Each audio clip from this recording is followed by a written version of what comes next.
Good morning, students. Welcome to Pioneer Convent School. Today we are going to start our new chapter, chapter number 14, Feature Story Indian Freedom Struggle 1.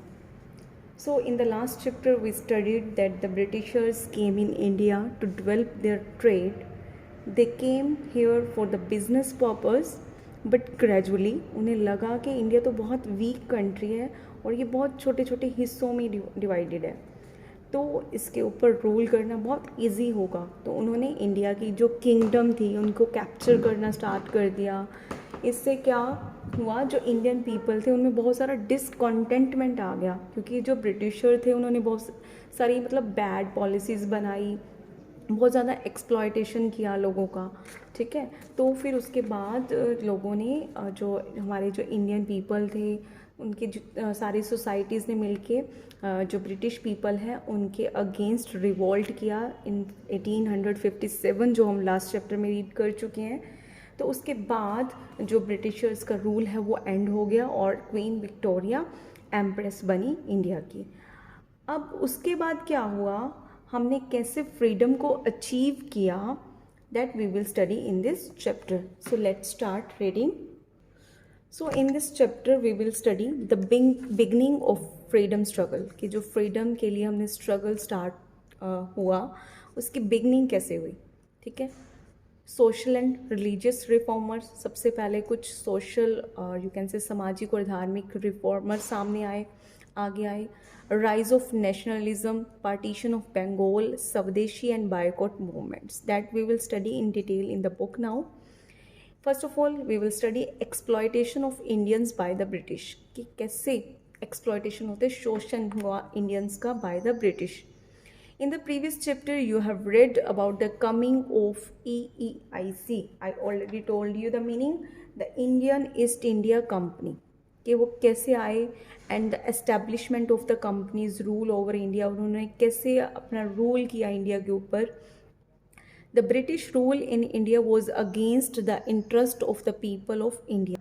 जो British rule था वो against था India के जो people हैं उनके interest के।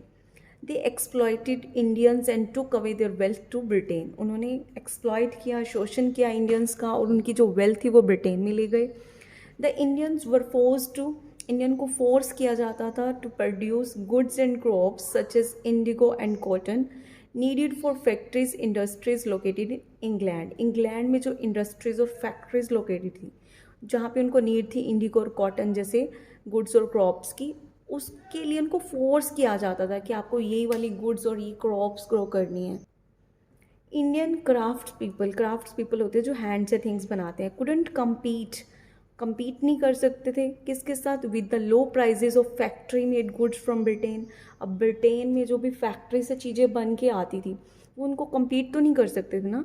तो ग्रेजुअली धीरे धीरे क्या हुआ, many of them gave up their professions, बहुत सारे लोगों ने, मैनी ऑफ देम मीन्स कुछ क्राफ्ट में पीपल ने अपना प्रोफेशन ही छोड़ दिया ये काम।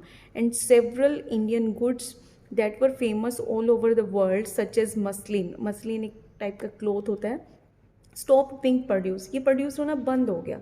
ये क्यों हुआ, देखो फैक्ट्रीज़ में आपको भी पता है कि चीज़ें हैं वो बहुत ज़्यादा मीन्स अमाउंट में बनती हैं और बहुत ज़्यादा लो प्राइस पे बनती हैं, बट जो हैंडमेड थिंग्स होती हैं उनका कॉस्ट भी ज़्यादा होता है, टाइम भी ज़्यादा कंज्यूम होता है, तो वो कम्पीट नहीं कर पा रहे थे फैक्ट्रीज़ के साथ, तो उन्होंने अपना प्रोफेशन ही छोड़ दिया और कुछ बहुत अच्छी चीज़ें वो भी प्रोड्यूस होना बंद हो गई।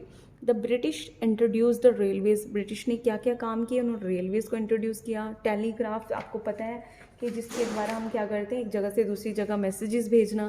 पोस्टल सिस्टम मीन्स लेटर जो हम पोस्ट करते हैं। दे ऑल्सो प्रमोटेड, उन्होंने प्रमोट किया, डेवलप किया modern western education in India. India में जो पहले एजुकेशन थी वो क्या थी, जैसे हिंदी मीडियम थी, पुराने स्टाइल से स्टडी होती थी, बट उन्होंने अब वेस्टर्न जो मॉडर्न कल्चर है, मॉडर्न एजुकेशन है, उसको डेवलप किया इंडिया में। All of these were done to gain, अब ये सब क्यों किया जा रहा था, टू गेन, ये क्या करने के लिए, क्या प्राप्त करने के लिए, कंट्रोल ओवर द रिसोर्सेज, कि इंडिया में जो भी रिसोर्सेज हैं उन सब के ऊपर उनका कंट्रोल हो ब्रिटिश लोगों का। And manage them efficiently to serve British interest. अब आप देखो कि अगर वो इंडियन पीपल्स को वेस्टर्न स्टडी देंगे, ठीक है, मॉडर्न स्टडी कराएंगे, तो आगे बच्चे भी तो इंटरेस्ट भी तो उनका ब्रिटिश का ही इंटरेस्ट होगा ना। तो ये सब इसीलिए कर रहे थे ताकि कि सबके अंदर ब्रिटिश इंटरेस्ट पैदा हो। हाउएवर, जबकि these measures taken by the British backfired, but जो भी इन्होंने ये किया उसका क्या हुआ, ये कुछ इनका अलग ही रिजल्ट आया, उल्टा हुआ। With the introduction of western education क्या हुआ कि इन्होंने वेस्टर्न एजुकेशन तो स्टार्ट कर दी, इससे political awakening took place among the Indians. अब जब मॉडर्न एजुकेशन ली लोगों ने तो उनके अंदर पॉलिटिकल अलर्ट आया, जागरूकता आई, ठीक है, इंडियंस के अंदर। This period also so the rise of many social and religious reformer in study. अब जब मॉडर्न स्टडी की तो उनको पता चला क्या सही है क्या गलत है, तो इसके स्टडी के बाद क्या चीज़ एग्जिस्टेंस में आई कि बहुत सारे सोशल और रिलीजियस रिफॉर्मर सामने आए।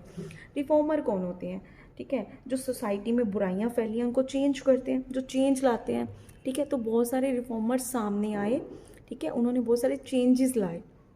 द न्यू अवेकनिंग, जो नई जागरूकता आई थी, gave the people of India a common purpose to fight against the British rule. अब ये जो नई जागरूकता आई है कि समाज में जो बुराइयां हमें उनको दूर करना है, इससे क्या हुआ कि लोगों के अंदर एक कॉमन पर्पस बन गया, सेम पर्पस कि हमें फाइट करना है ब्रिटिश रूल के अगेंस्ट। सो स्टूडेंट्स, आज हम यहाँ तक रीड करेंगे। In the next video we will study about the timeline, जो आपके नेक्स्ट पेज पे गिवन है कि इंडियन फ्रीडम स्ट्रगल का जो टाइमलाइन गिवन है, that we will study. Thank you, have a nice day.